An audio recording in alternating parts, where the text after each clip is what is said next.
ये इसको हाथ न लगाए। आपको मैं बताता हूँ किस तरह से कानून चलता है। आप बुलाए मोबाइल, एंटी पुलिस नहीं होती तो फिर आप पुलिस है।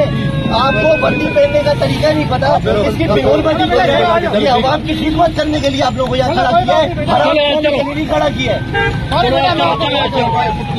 आप लोगों को शर्म आनी चाहिए।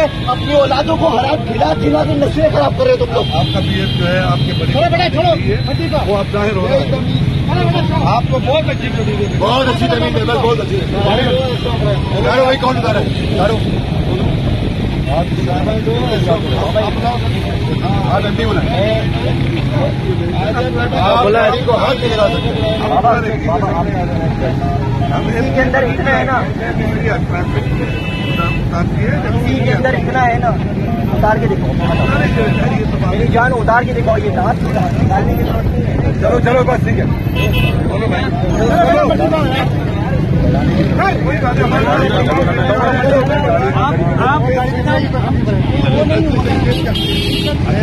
तो चले ठीक है।